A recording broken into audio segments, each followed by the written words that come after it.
This is WPSL Port St. Lucie. You're listening to WSTU Stewart.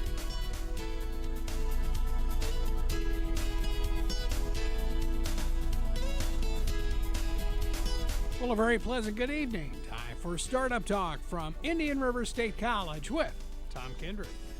Thank you, sir, and welcome to another segment installment of Startup Talk, the show designed to assist and help Treasure and Research Coast residents who want to start, grow, or accelerate their business.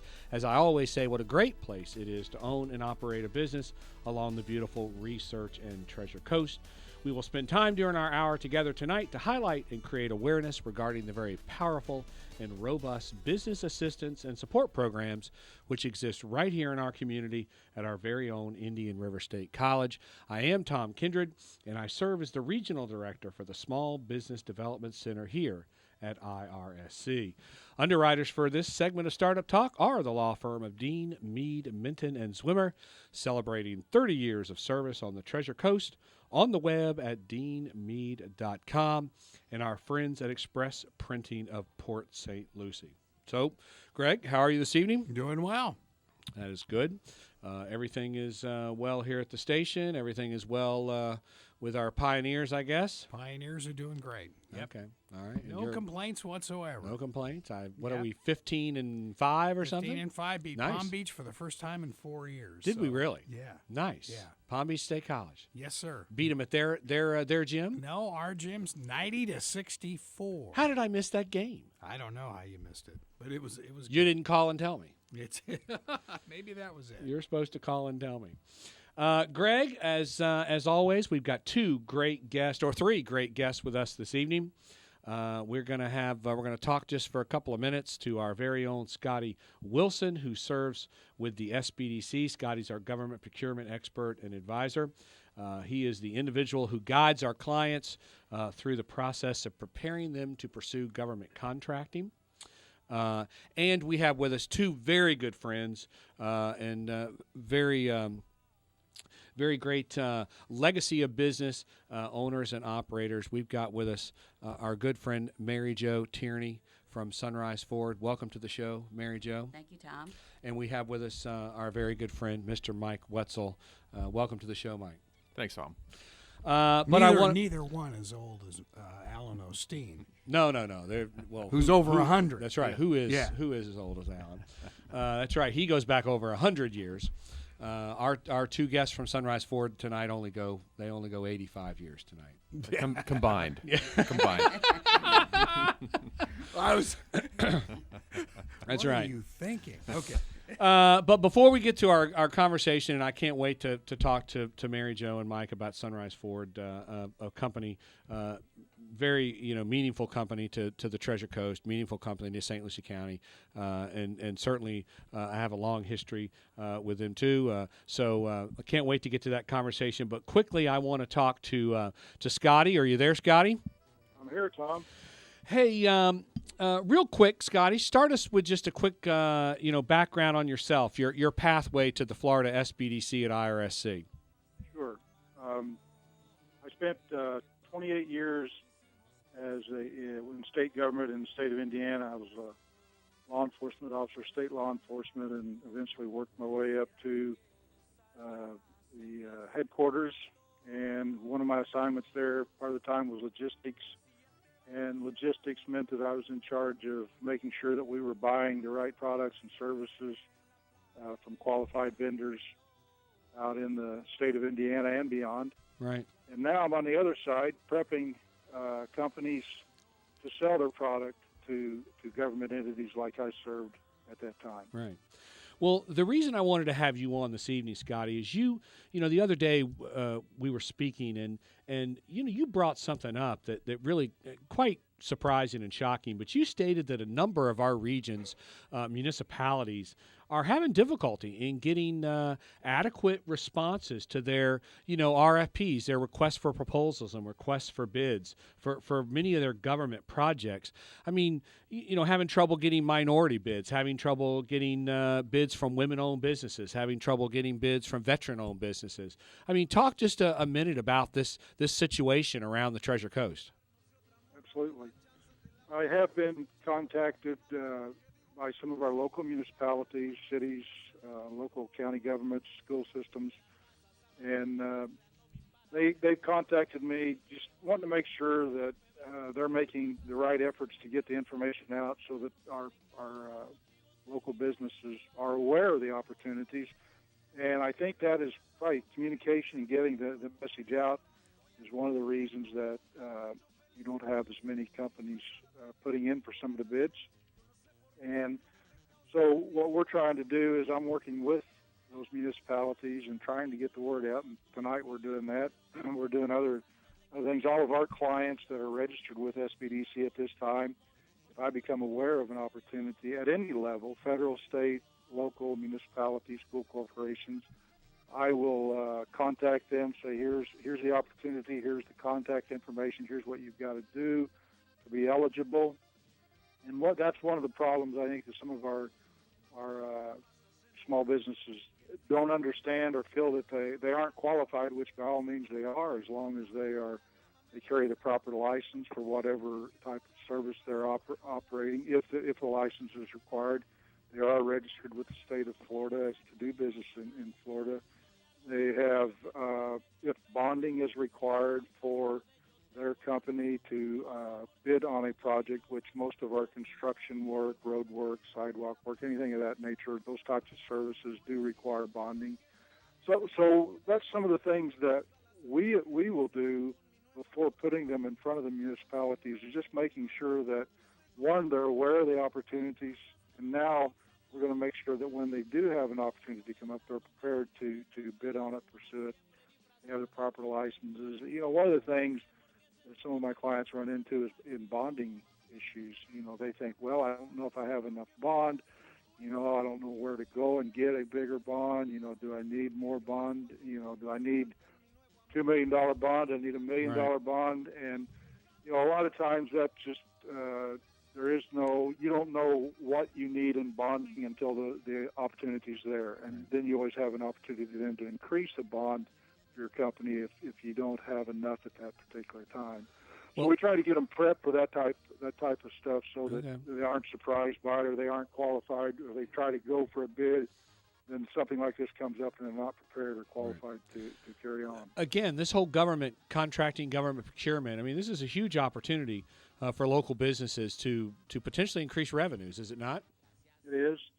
I had one municipality send out information 3 times on one bid that they had put out, and they weren't getting any responses back from local businesses on it. And after it took 3 tries before they finally got enough interest in the bids.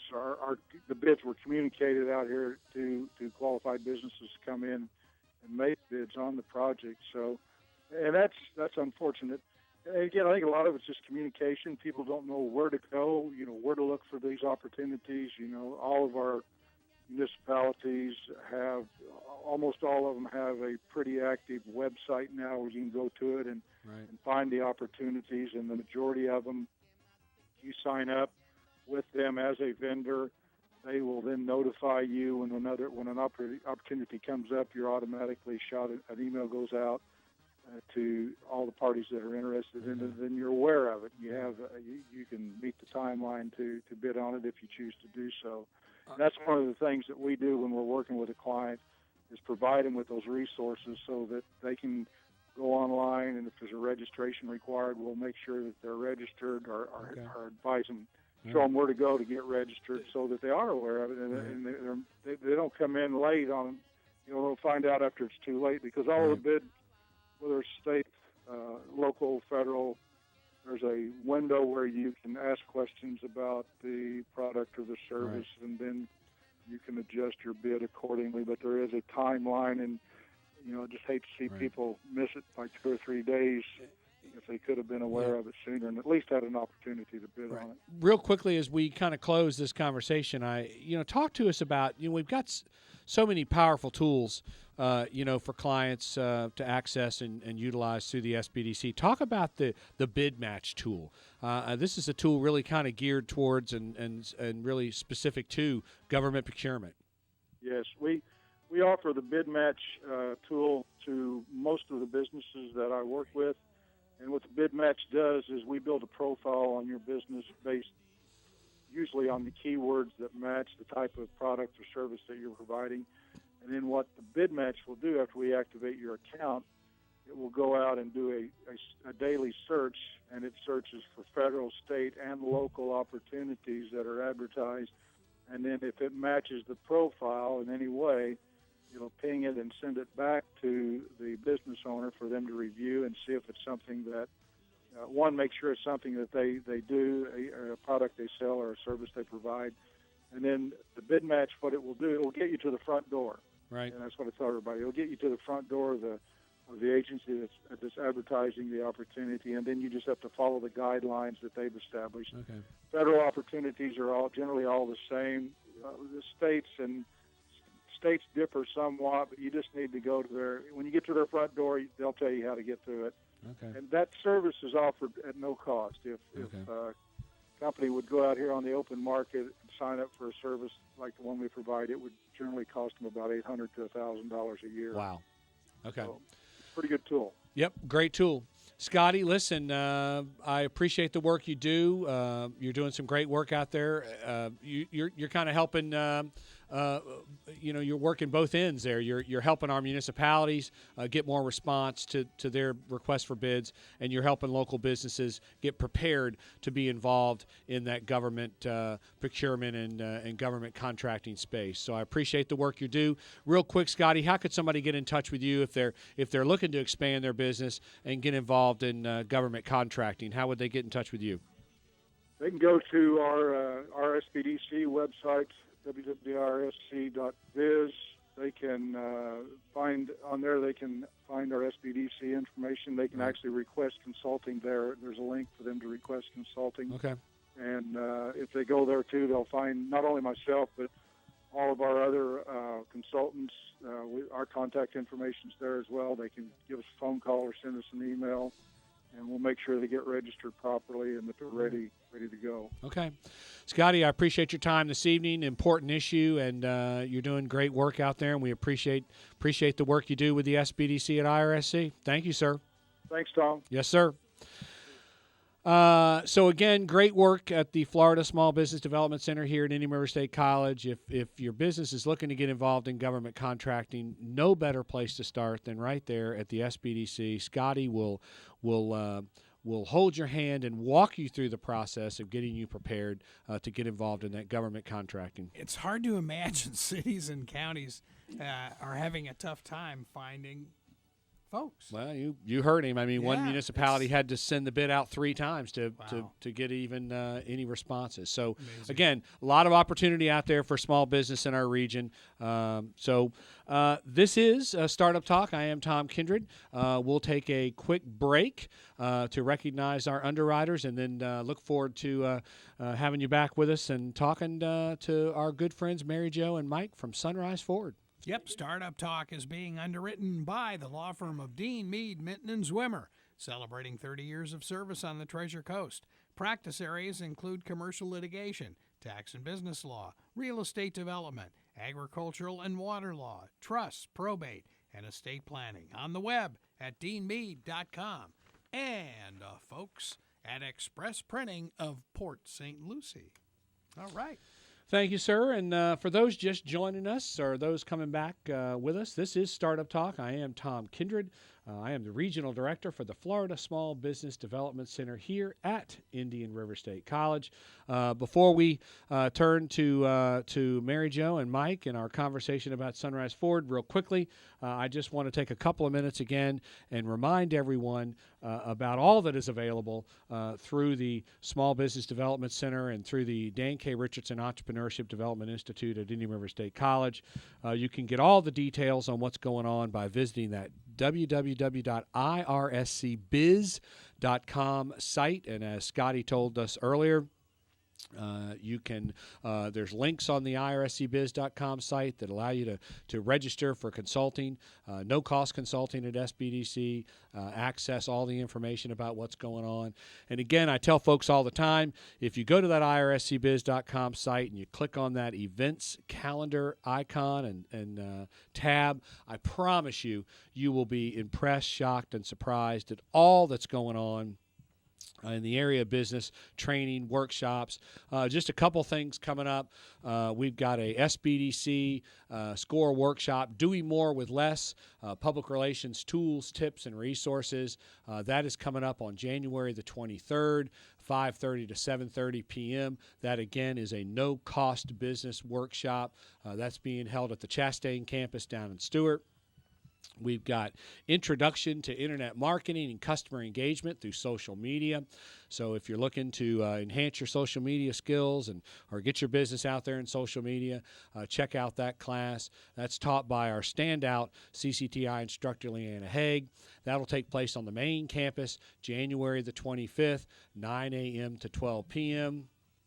We've got our very popular coding, medical coding class that we run about 2 times a year, allows people to get involved in the very hot industry of medical coding now. That class begins Saturday, January the 27th.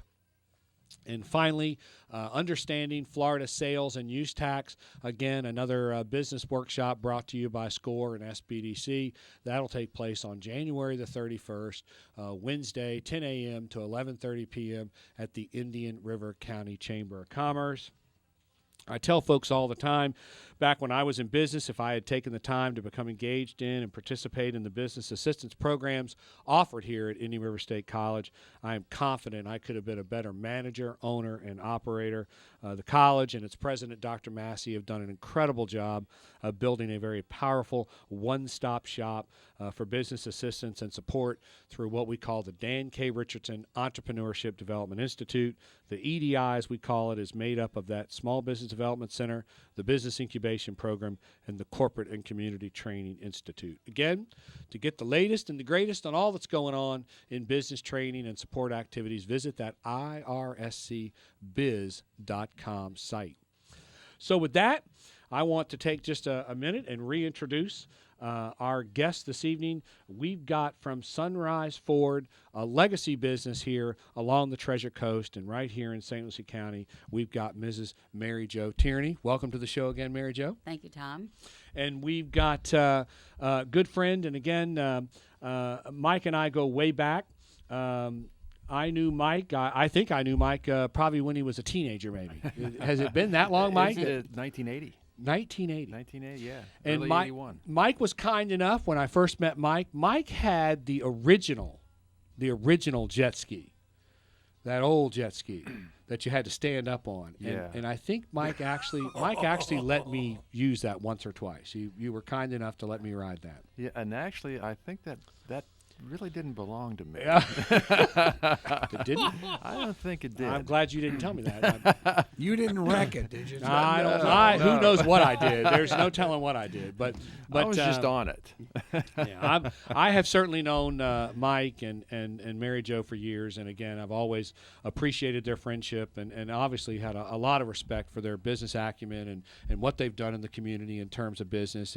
And regular listeners that we have for the show know that we do a little segment here we call the Legacies of Business, and so tonight I wanted to have certainly standout legacies of business operators of Sunrise Ford here in our community, Mary Jo and Mike. So again, welcome to the show.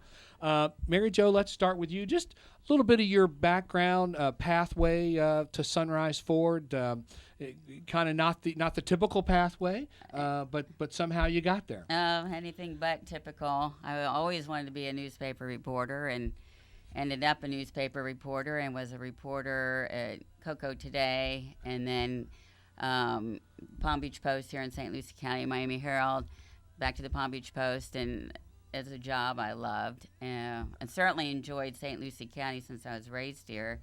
reporting on what was going on, and Lord knows there's always been a lot of going on in Oh, St. really? Lucie There County. is?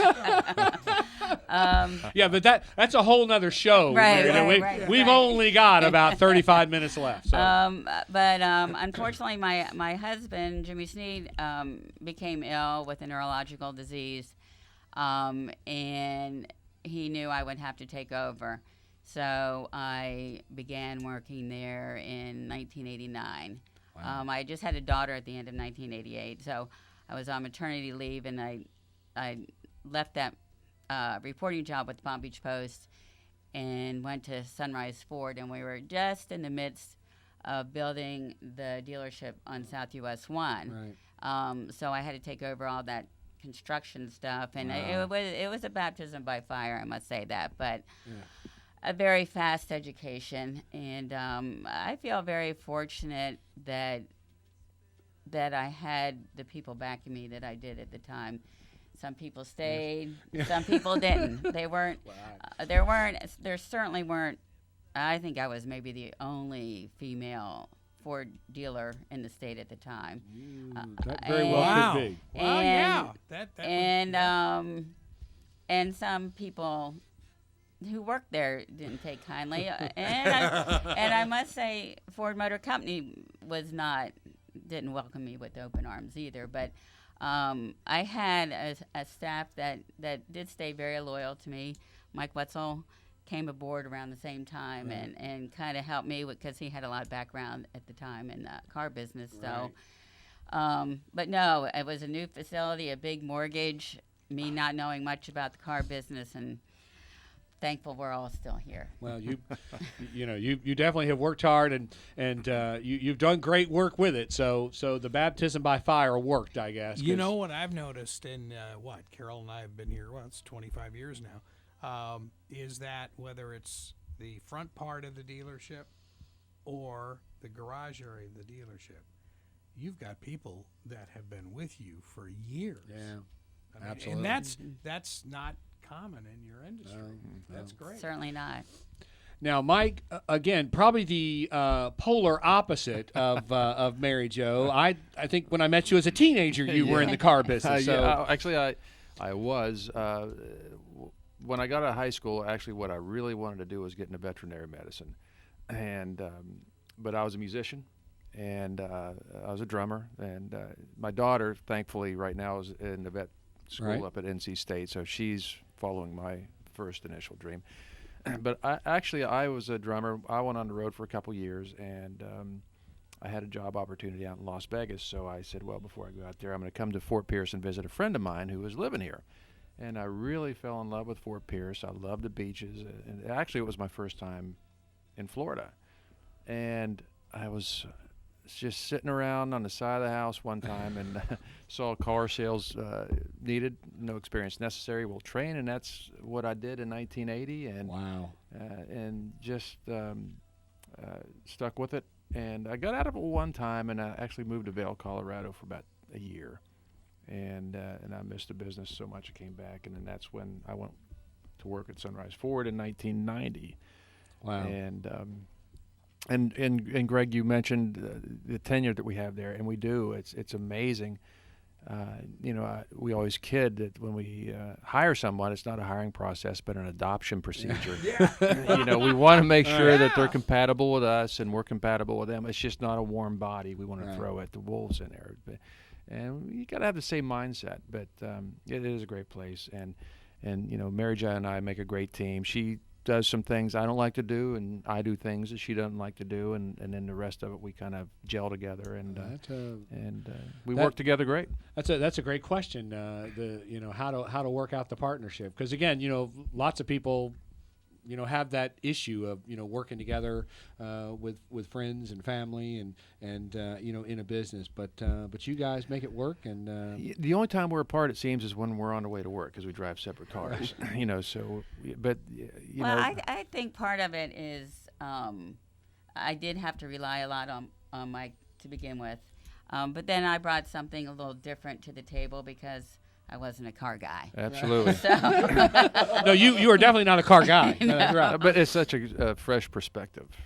and Right. to see it. I mean, she's very good at doing what she likes to do. Right. Because, like I said, there are just certain things in the business that you don't like to do, and certain things you do like to do. Just like this business that you're Right. in, I'm sure there's things you It like. makes sense, right? Yeah. So and we just happen to like the things that the other That person doesn't like Yeah. to works do. out well. It does work out great. Tell us again. Business has been, established and on the Treasure Coast for 85 years.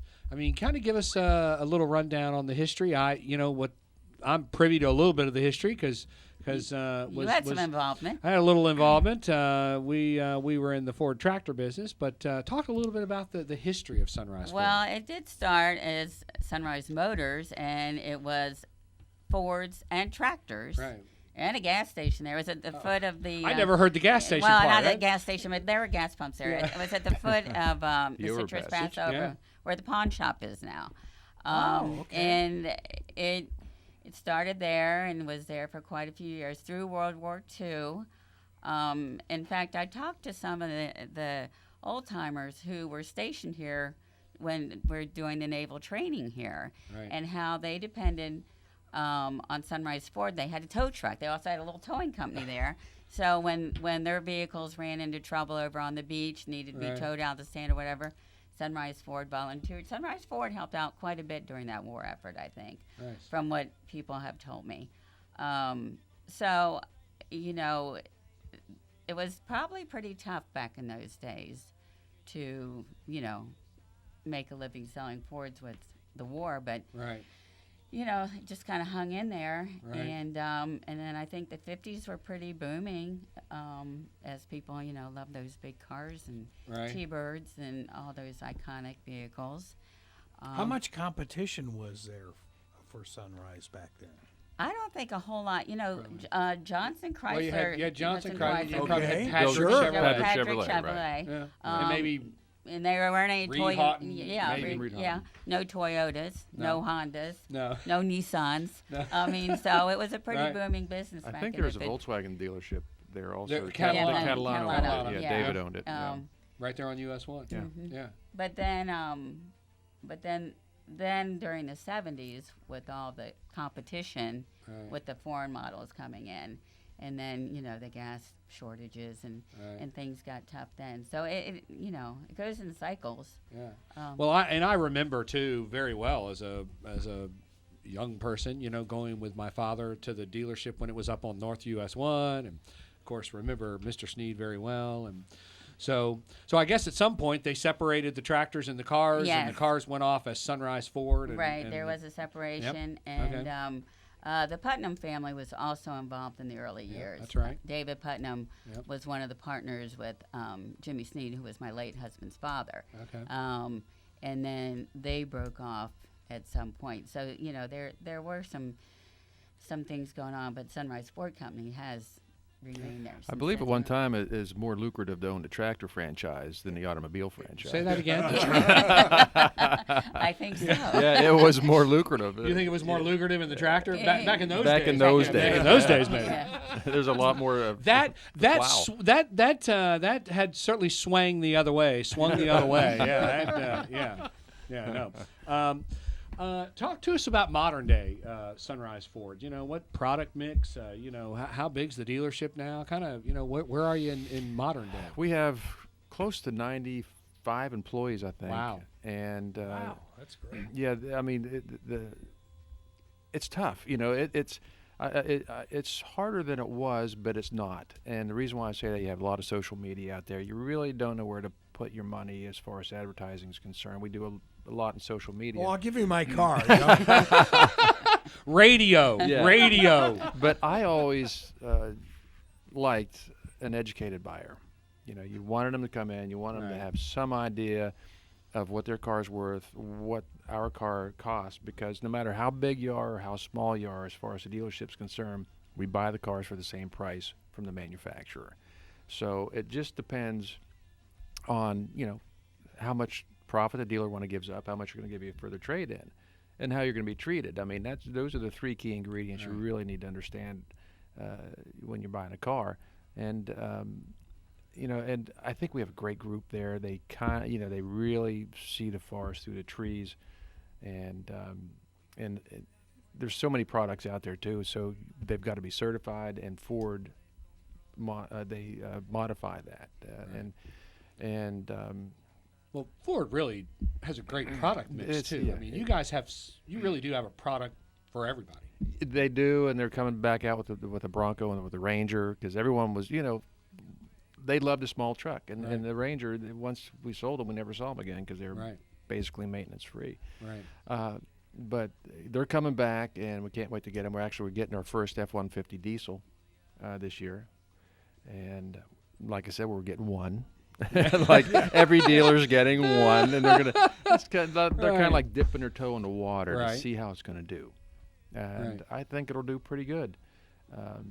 But so is this going to be like the old Volkswagens where 1,000 people will be bidding for that one car? Over the years, there was a lot of interest in it, and people were always asking, when are you getting the F-150 diesel? And you're right. I didn't really think of it, but I guess you could only get a diesel in the 250 and Super Duty and up. Right. But the problems you have now are they have the regen process, which, a lot of the general contractors What's that? Well, the diesels go into this regeneration process. If you let them sit and idle for too long, and then they go into this regen process, which kind of cleans. It doesn't make them run that great, and customers kind of had a hard time dealing with that at first, but they've worked out the kinks, and still it's a tough sell. Mike, you brought up an interesting point too. You talked about the educated buyer, and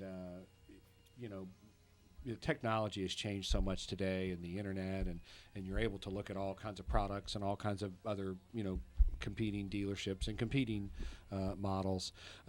And the same thing was in my business. Whenever I saw somebody come in the front door and they had the paper rolled up in their hands, I knew, they know what they want. So again, talk a little bit about the technology.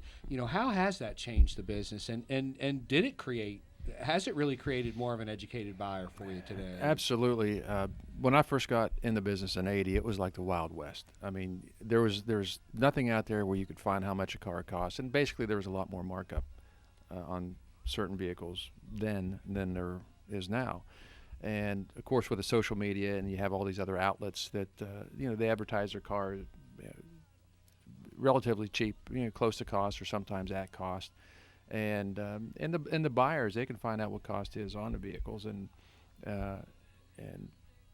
with especially with social media, they can share their experiences online with the dealers, and anymore, it's not a matter of price, because most dealers advertise cars at the same price. We all price shop each other, but it's how they're going to be treated once they come in.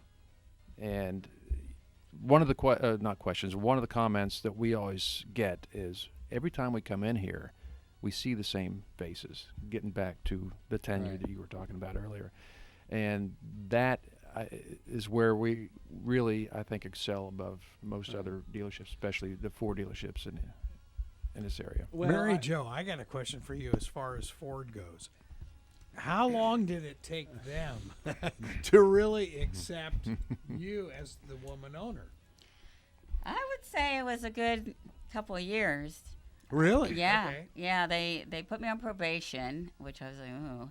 And then I did they have a reason for that, or just no? They kind of did it with new dealers taking over, right, and okay. most times it Wow. was maybe a son in most cases taking over, but I thought the probation was going a little bit longer than it should have been.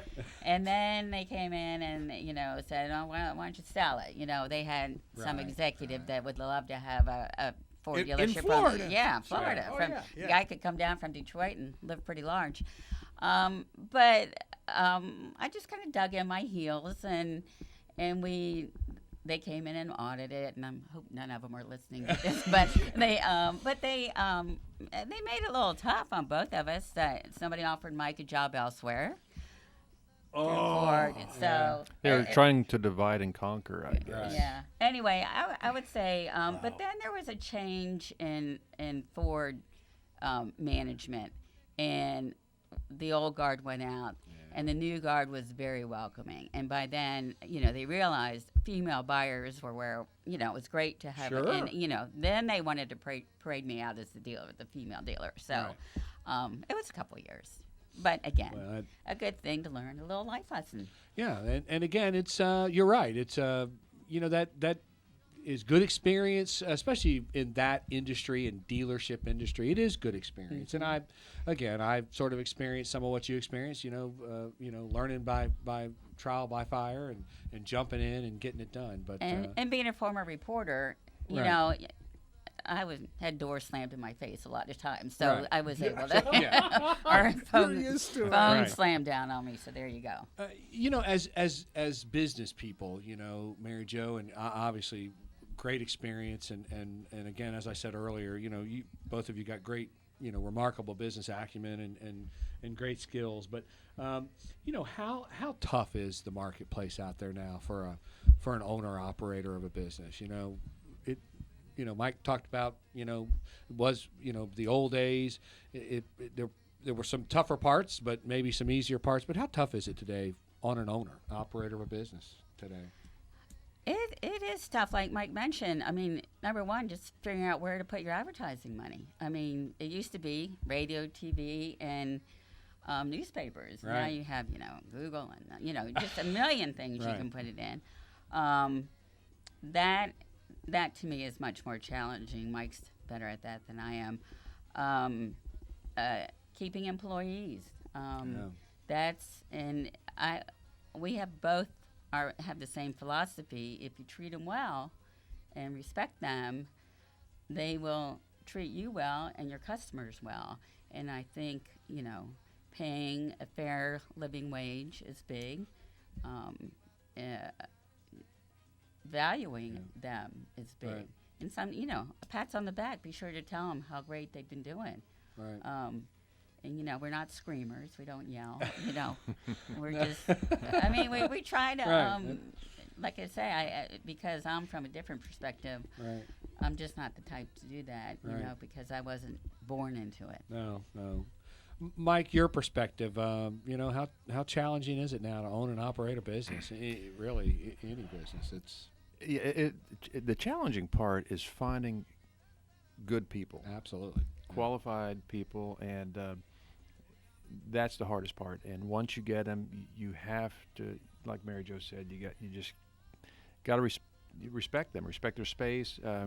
We have an open door policy. Anyone can come, and we do have anyone just sit down in our chair and start talking about their family. But finding people that really want to work the hours that you need to work, and qualified people. But that's the hardest part in this business is people. As I've lived and worked and in this marketplace and interacted with your company, did some purchasing, and as I've done with others, Joey Miller, and I get a perspective of, and I get an appreciation for people's business, and one of the things that I just think is one of the greatest strengths down at Sunrise Ford is really the consistency in your service. I mean, it's always good. It was good last week. It's good tomorrow. There's just a consistency when you come into Sunrise Ford, and I've always recognized that and appreciate that. And that really helps you build, relationships and talk about how you've been able to kind of maintain that consistency and talk about how that translates into long-term relationships with your customers. Well, we have the best quality control person in the business working for us. And who's that, Mary Jo? No, her name's Rebecca Lassiter, and she's fantastic. Actually, she's our boss. It's what we joke around with everyone. She is our boss because she's the one that she makes things happen when customers have problems. She solves them, and the philosophy is, I can't remember who says this, but I use it all the time. People won't remember what you do or say, but they will remember how you make them feel. Right. And you need to make them feel like they're somebody. You need to make them feel welcome. I mean, many times I've said, well, I can't remember what they said, but man, I felt like a real jerk after I left that, store or whatever. But yeah, and once you instill that in them, and you treat them that way yourself, then basically it just comes back at you. Right.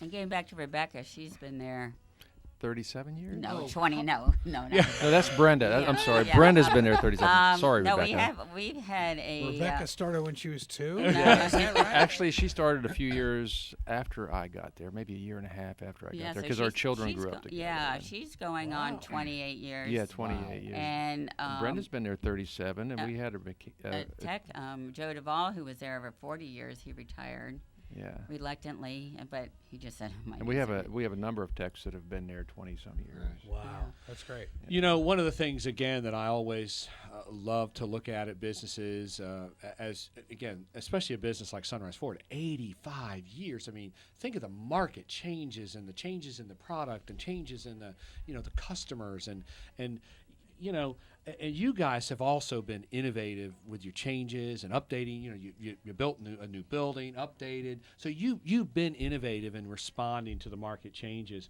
But talk about some of the creative things you've done and how you've responded to changes in the marketplace, and how important is that? Well, you brought up, innovative and changing. And when we renovated, it was right during the recession. US 1 was torn up. There weren't a lot of people buying cars.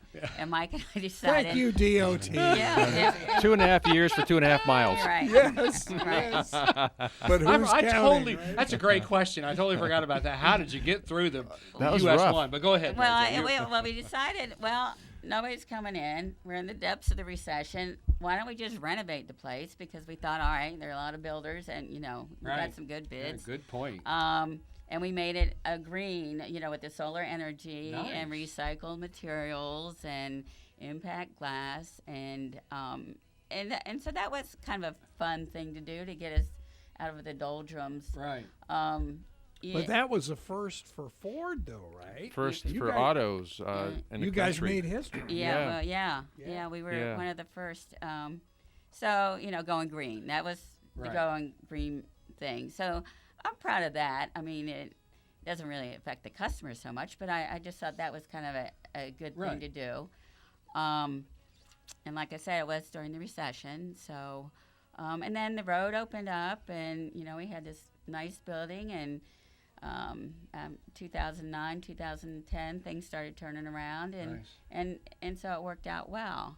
So you do have to kind of figure it out. Some people say, "Oh, you're nuts doing that," Right. in a recession. But and this would be an advice for an entrepreneur, though. When you do start making money, hold on to some of it. Cash is king. Cash is king. Don't get yourself dug in debt. You don't need all the big playthings and the biggest boat. Set Right. aside money for the rainy day. Boy, that's great advice. Yes. So, and that's what we did, and we were able to use some of it then, and so we didn't have to do major layoffs. If people quit or didn't, Right, we didn't right. replace them, but we got through that okay. Well, you also did. You also built Truck World, I think, and kind of, put a focus on the utility vehicles and the trucks. And I mean, obviously, that in response to our marketplace, obviously very popular. Place to go buy a truck, I guess. Yeah, the number one selling vehicle in our market is a Ford F-150, or Ford F-Series, I should Right. say. And that's why we decided to go ahead and open up Truck World and, sell, used trucks out of this location. If it, not just Fords, but any, I'm plugging myself here. Anything that has a bed on the back, we'll try to sell it. It's been a great addition. Yeah. And Line X also. We purchased a Line X franchise Line from X, Treasure yeah. Coast. So again, you guys are always thinking. You're responding. I mean, you're looking at how can we talked a little with Scotty about increasing revenues. So you're looking at ways to increase the revenues and stay up with the times and again be the best dealer you can be within your marketplace. So like we always say, we don't want to turn a headache into a migraine type of thing. We're really comfortable where we know are a right lot now. about that. I Right. know. We're really comfortable where we are right now, and the Line X franchise, we figured, well, we're paying to have the Line-X put in our beds, why not just buy the franchise? Right. Because we'll be our best customers, which we Right. are. But we're getting a lot of outside business right now, so it's really picked up a lot. Go ahead. No, that's all right.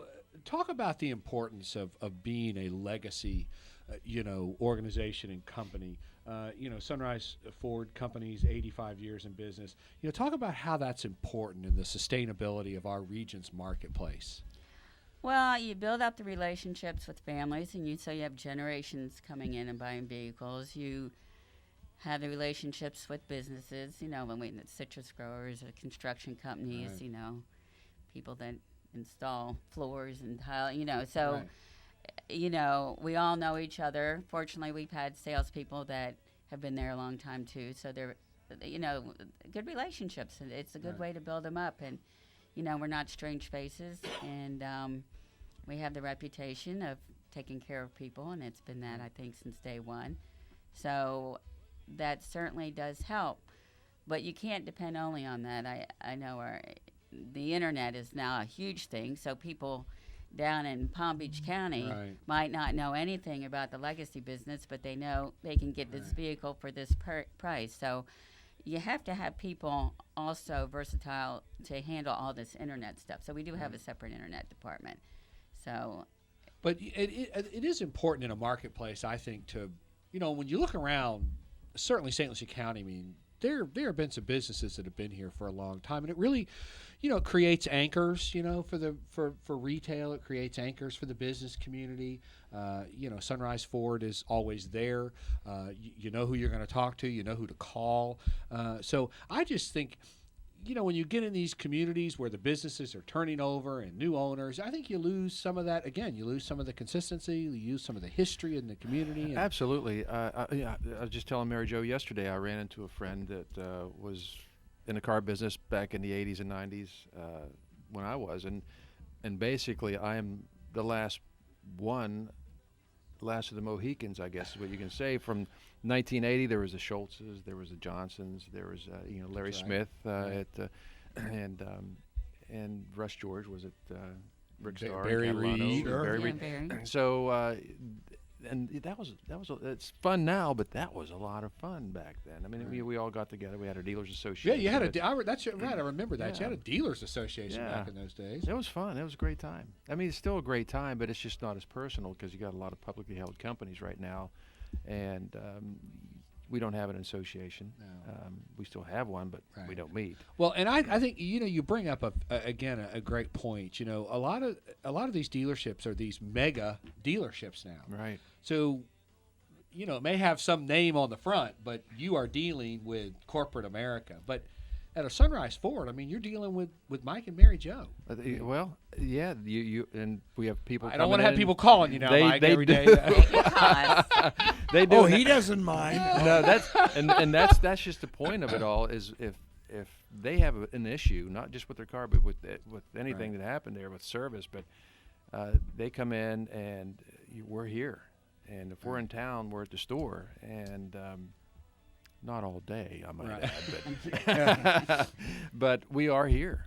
How big a challenge? I know, Carol and I, the big joke we're going up against the big corporate radio people here, being, if you will, I hate the terminology, mom and pop operation, but that's what we are. Being that versus the big corporations, is that actually turned out to be a plus for you guys? I think it is I do too. because we can just call the shots. We don't have to call some corporate Right. headquarters and say, "Oh, can we spend another $20,000 on advertising, or we want to give this money to a charity, or we want to sponsor this." We can do it. We don't have to answer to anyone. Yeah, it's exactly right. And I have friends that work for some of these big conglomerates, and a couple friends every Monday they have their hour-long phone call with Right. with all the other stores within the company, and we have a little bit more freewheeling of a hand. Yeah. Sure. And you say you have some friends. I also still have a couple of friends in the car business, and I talked to one the other day. Their dealership is part of a 25 dealership operation, And I said, do y'all come together once a year and have the banquet or the party? No, we never get together. We just We just had our company party. And Mary Jo is great. She's the greatest party organizer in the world. So it was great. And then and one time we decided to give them money in lieu of the party, and I think they like the party better. Well, Yeah, absolutely. Yeah. Talk as we kind of come to a close here. Talk a little bit about, Sunrise Ford Company's involvement, outside car sales. I mean, you guys are very engaged in the community in the region. Talk a little bit about some of the things you do outside the. Well, we're big in Learn to Read, St. Lucie County. That's one of our favorite charities. The Bacchus Museum, downtown Main Street, Nice. fishing tournaments, golf tournaments. Of course, golf tournaments. Yeah. On WPSL Christmas Kids. PSL. Yeah, that's one of our favorite charities. Yeah. And We thank you. yeah, we so many that we it's hard to even Right. Yeah, we're remember them all. helping out with some card giveaways, the Guardian Ad Litem program, the Board of Realtors. Yeah, Kip Lime is doing a great job. Yeah, with that's a Super Bowl tailgate party, and then another one that. That's a raffle car giveaway, Ford Focus. So if you haven't bought your ticket, you should buy them. Get the ticket. And Yep. the same with the Board of Realtors, Women Realtors. They're doing a card giveaway too. Noah, a lot of stuff. You're to be commended for all that you do in the community, and we just got our 2-minute warning, so I want you to quickly. Half-court shot, right? Yeah, you sort of touched on it, but again, our show's all about entrepreneurship and small business. So, kind of give us your 30-second pitch, advice to the person out there looking to get involved in owning and operating a small business. Depending what business it is, the car business. Now you need a lot of money. Right. But anything else, I mean, it's all about people. It's all about who you hire. And we like to hire people that we feel do a better job than us. We have a great general manager, Elton Wetland. He does a great job. And when we're not there, he treats the store like it's his own. Right. Mary Jo, your advice for that aspiring entrepreneur. Like I said, a couple of things. So if you start making money, save some of it. Great advice. And, don't overextend. If you think you're Great doing advice. gangbusters, don't open 5 more stores unless you can cover it with a lot of cash. Great advice. Notice she's looking at me when Yeah. she says Yeah.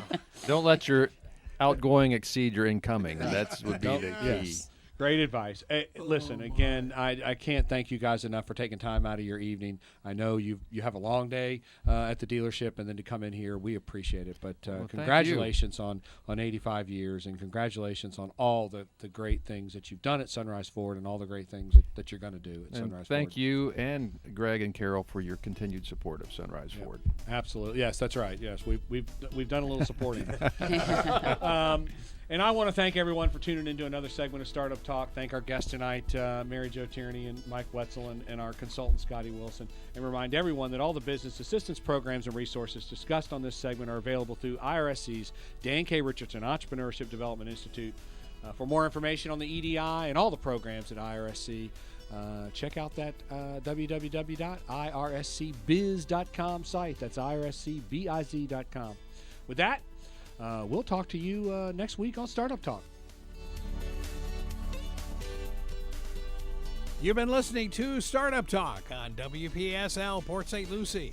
Worldwide, WPSL.com. Don't forget the video of this will be on YouTube very soon. And also on WSTU, Stewart, Florida.